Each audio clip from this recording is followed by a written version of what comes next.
కానీ ఎటుపోతున్నాం? సభ ఏం జరుగుతుంది? సమయము సందర్భం అని పెద్దలు అంటుంటారు. సమయము సందర్భం కూడా ఉండాలి కదా. ఐ మీన్ నేను అనేది ఏంటంటే, ఇప్పుడు బాలకృష్ణ గారు మంచోడా కాదా అనేది తీసి పక్కన పెడతాం కాసేపు.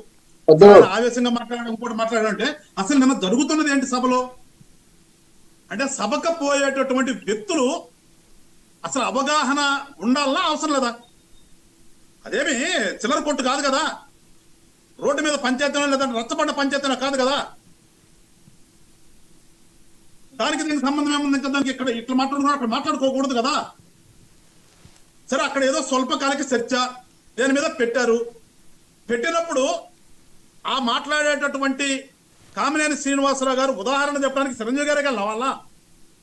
మరి ఆయన ఏ ఉద్దేశంతో ఉదాహరణకు చెప్పాలనుకున్నాడో, చిరంజీవి గారు ఉదాహరణ చెప్పాలనుకున్నాడో సరే చెప్తున్నాడు.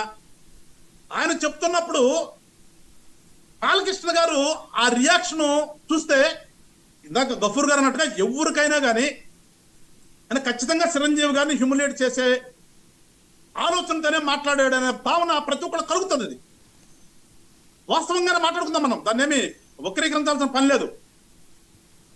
అసలు ఆ సభ్యుడు మాట్లాడుతున్నటువంటి సందర్భం ఏంటి, దానికి ఈయన కౌంటర్ ఇవ్వాల్సిన అవసరం ఆవశ్యకత లేదు కదా. ఇది నాట్ ఈజ్ ఓన్లీ ఈయన ఎమ్మెల్యేనే, ఇదే మంత్రి గారు కాదు కదా, లేకపోతే శాసనసభాపక్ష నేత కాదు కదా, లేకపోతే ఉంటుంది వ్యవహారాల కమిటీ చైర్మన్ కాదు కదా. ఒక సభ్యుడు ఒకరి గురించి మాట్లాడుతున్నప్పుడు ఇంకొక సభ్యుడు దాని కౌంటర్ ఎట్లా చేస్తారు? ఇప్పుడు ఆ కౌంటర్ చేయబట్టే కదా ఇవాళ మేము మాట్లాడాలని ఇబ్బంది పడే పరిస్థితి. కూటమి ఉన్నటువంటి పొత్తు ధర్మాన్ని పోకూడదు, ఈ రాష్ట్రం కోసం, ఈ రాష్ట్ర అభివృద్ధి కోసం, రాష్ట్రంలో మంచి జరగాలని చెప్పేసి మేము ఒక మంచి సదుద్దేశంతో వచ్చినప్పుడు ఇవాళ మేము కూడా మా కింద వాళ్ళతో ఎందుకు మీరు మాట్లాడుతున్నారు అనిపించుకునేది కదా. ఎందుకంటే చిరంజీవి గారు అనే వ్యక్తి ఏమి వేరే కాదు కదా. చిరంజీవి గారు అంటే జనసేన పార్టీతో సంబంధం లేని వ్యక్తి కాదు. జనసేన పార్టీతో అణువణువు సంబంధం ఉన్నటువంటి వ్యక్తి చిరంజీవి గారు కూడా. ఆయనకి ఏదైనా అవమానం జరిగిందంటే అది పార్టీలో అవమానం జరిగినట్టే. అట్లా ఫీల్ అయ్యేటటువంటి పరిస్థితులు ఇవాళ రాష్ట్రంలో ఉన్నాయి. ఇటు జనసేన కేడర్ కానీ, చిరంజీవి అభిమానులు కానీ, లేదంటే మీరు అన్నట్టుగా కులపరంగా కానీ ఆయన్ని అత్యధికంగా అభిమానించేటటువంటి కులం. చిరంజీవి గారు అంటే ఎంతగా అభిమానిస్తారంటే తల్లిదండ్రుల తర్వాత ఆయన ఒక ప్లేస్ ఉంటుంది ఆయనకి, ప్రతి ఒక్క కాపు కమ్యూనిటీలో ఉన్నటువంటి వాళ్ళకి. అంతగా అభిమానించేటటువంటి వ్యక్తిని నిన్న అగౌరవ పరిచారు అనేది క్లియర్ గా మనకు అర్థమవుతుంది. నిన్న మధ్యాహ్నం నుంచి పరిగట్టుకుని కొన్ని ఛానల్స్ అదే పనిలో ఉన్నాయి. ఎందుకంటే వాళ్ళకి దొరికింది, వాళ్ళకి అడ్వాంటేజ్ దొరికింది కాబట్టి అదే పనిలో ఉన్నారు. నాకు తెలిసి వాళ్ళ మధ్యాహ్నం దాకా కూడా నేను ఉదయం వస్తా కూడా చూసాను, ఉదయం పెట్టినప్పుడు కూడా అదే రిపీట్ చేస్తున్నారు. అట్లా వస్తున్నప్పుడు ఎవరికైనా కానీ కించిత్ బాధ కలగటం సహజం, ఇంక్లూడింగ్ మీ. నేను ఒక పార్టీకి జిల్లాకి అధ్యక్షుడిగా ఉండి కూడా, నేను కూడా అభిమానిగా ఉండి కూడా, పార్టీ కూడా నాకు కొంత అనిపిస్తుంది ఎందుకు అన్నెసరీగా జరిగింది నిన్న ఇష్యూ. ఈ ఇష్యూని ఖచ్చితంగా మళ్ళీ మేము అడ్రస్ చేయాల్సి వస్తుంది. మీడియా వాళ్ళని వదిలిపెట్టరు మమ్మల్ని, మళ్ళీ ఏదో మాట్లాడాలి, మాట్లాడినప్పుడు ఏం మాట్లాడాలి అనేటటువంటి ఒక వ్యధ నిన్నటి నుంచి మాకు జరుగుతుంది. మాకు అది కలగకూడదు కదా. ఇవాళ మీరు ఇందాకన్నారు చిరంజీవి పవన్ కళ్యాణ్ గారికి హెల్త్ బాగాలేదు కాబట్టి సరిపోయిందని. నిన్న సభలో ఉండుంటే మరి ఎట్లా ఉండేదో. మాకు సంబంధించినటువంటి ఎమ్మెల్యేలు కూడా నిన్న నాకేమనిపిస్తుంది అంటే, ఎమ్మెల్యేలు ఉన్నారు, ఉన్న వాళ్ళు ఎవరు కూడా లేచి దాని పాయింట్ అవుట్ చేస్తే నిన్న సమస్యపోయేది. అది నిన్న అది స్పీకర్ గారు దాన్ని సెటరైట్ చేసేవాళ్ళు, బాలకృష్ణ గారు కూడా దానికి సమాధానం చెప్పేవాళ్ళు, అయిపోయేది. మరి మా వాళ్ళు ఎందుకు కాపుకున్నారో నాకు కూడా కొంచెం అర్థం కావట్లా. మరి ఎందుకో ఆ సమయం ఆ సందర్భం ఎందుకు దాన్ని తీసుకోలేదు? ఎందుకంటే అక్కడ జరుగుతున్న చర్చ అలాంటిది కదా.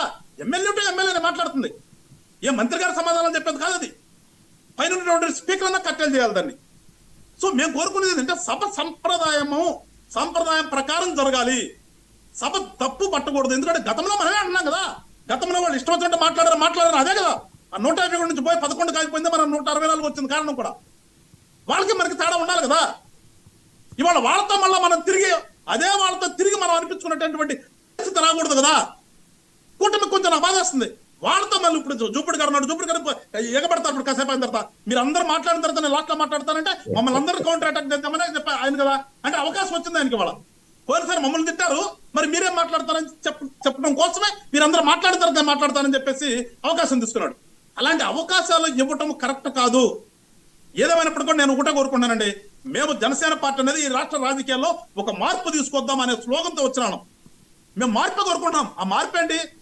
శాసనసభ సక్రమంగా జరగాలి, గౌరవంగా ఉండాలి, సభ్యులు కూడా ఒక అవగాహనతో అసెంబ్లీకి రావాలి. అంతేగాని ఏదో గెలిచాము, వచ్చాము, కూర్చున్నాము, నిద్రపోయాము, వాళ్ళు ఏదో మాట్లాడుకుని పోవటం కాదు. అంతకాడికి అనవసరం వాళ్ళు అక్కడికి వెళ్ళటం. ఇంత లక్షల మందితో ఓట్లు వేపించుకుని ఒక ఒక ప్రాంతానికి ఒక ప్రతినిధిగా ఉన్నప్పుడు అక్కడికి వెళ్ళి అడ్రస్ చేయాలి ఖచ్చితంగా. ఆ ప్రాంతం గురించి మాట్లాడాలి. అవేమీ లేకుండా అవగాహన లేకుండా వెళ్తారంటే నిజంగా బాధ వస్తుంది. అలాంటివి మేము కోరుకోవాలి. జనసేన నుంచి కోరుకుంటుంది మేము ఒక మార్పు రావాలి, గౌరవం ఉండాలి, రాష్ట్రం బాగుండాలి, రాష్ట్రం అభివృద్ధి చెందాలంటే అక్కడి నుంచి చట్టాలు తయారు చేసేటువంటి సభ అది. చట్టాలు అమలు అయ్యేటటువంటి చట్టాలు చేసి చట్టాలు అమలు చేసేటటువంటి సభ అది. అంటే వాళ్ళకి ఎంత విజ్ఞత ఉండాలి, ఎట్లా మాట్లాడాలి, అవన్నీ కూడా ఒకసారి ఉండాలని నేనైతే కోరుకుంటున్నాను. ఏదేమైనప్పటికీ నిన్న జరిగిన విషయంలో ఆయన ఏదో అనాలని చెప్పి అన్నాడని నేనైతే భావించట్లేదు. కానీ ఎందుకో ఆయన చిరంజీవి గారిని, కామినేని శ్రీనివాస గారు కొంచెం మరి ఆయన పొగిడాడు అనుకున్నాడో ఏమనుకున్నాడో కానీ మొత్తానికి ఏమైనప్పటికీ కూడా చిరంజీవి గారిని కొంచెం ఒక రకమైనటువంటి భావనతోనే మాట్లాడారు అనేది జనంలో ఉన్నది. అది నేను మా పార్టీ తరఫున నేను కూడా అప్పీల్ చేస్తున్నాను. ఏదేమైనప్పటికీ నేను జరిగింది మంచిదనము చెడుదనము ఏదో జరిగిపోయింది, ఒక ఇన్సిడెంట్, దాన్ని అంతటితో వదిలేద్దాం. మన యొక్క ధ్యేయం, మన నాయకుడి యొక్క ధ్యేయం, పవన్ కళ్యాణ్ గారి ఆలోచన ఏంటి, పొత్తు పెట్టుకున్న కారణం ఏంటి, ఎన్ని మంది ఎంతమంది ఎన్ని రకాలుగా అన్నా కానీ ఎందుకోసం పొత్తు పెట్టుకున్నాడు, రాష్ట్రం బాగుండాలి, రాష్ట్రంలో ప్రజలు బాగుండాలి. గత ప్రభుత్వం ఆ పార్టీ ఇష్టానుసారంగా రాష్ట్రాన్ని నాశనం చేసింది, రాష్ట్రంలో లా అండ్ ఆర్డర్ లేకుండా చేసింది. కనుక మనం మంచిగా వెళ్దామనే ఒక ఆలోచనతో వచ్చినప్పుడు ఆ ఆలోచన సఫలీకృతం అవ్వాలని చెప్పేసి నేనైతే కోరుకుంటున్నాను సార్. ఏదేమైనప్పటికీ కూడా నిన్న ఇన్సిడెంట్ ని నిన్నటితో వదిలేస్తాం. రేపటి నుంచి మామూలుగా వెళ్తాం. మీరు అన్నట్టుగా పోస్టులు పెడతారు, లేదంటే మన సోషల్ మీడియాలో రకరకాలు పెడుతున్నారు, రకరకాలు వస్తున్నాయి. ఎవరి స్వేచ్ఛ వాళ్ళది, ఉన్నమాట వాస్తవమే. కానీ అది మేము అదంతా సీరియస్ గా వెళ్తుంది అనుకోలేదు. కానీ వచ్చినా కానీ దాన్ని కట్టేలు చేయాల్సిన బాధ్యత జనసేన పార్టీగా మా మీద ఉంది. ఇంకో రకంగా చెప్పాలంటే కమ్యూనిటీ పరంగా ఉంది కాబట్టి ఇవన్నీ కూడా మేము సబ్సిడీ చేస్తాం. బికాజ్ ఆఫ్ మాకు రాష్ట్రం ముఖ్యం, రాష్ట్రంలో ప్రజలు ముఖ్యం, రాష్ట్రంలో మంచి వాతావరణం ఉండాలి. దీన్ని అడ్డం పెట్టుకుని వాతావరణాన్ని చెడగొట్టే ప్రయత్నం వేరే వాళ్ళు చేస్తే దాన్ని కూడా ఆపవలసిన బాధ్యత మా మీద ఉంది. కాబట్టి వైఎస్ఆర్ పార్టీ వాళ్ళు కూడా కోరుతున్నాను, నిన్న జరిగిన దాన్ని మేము చూసుకుంటాం. దయచేసి మీరు నెయ్యి పోసి మంటలు పెట్టే విధంగా చేయొద్దని చెప్పి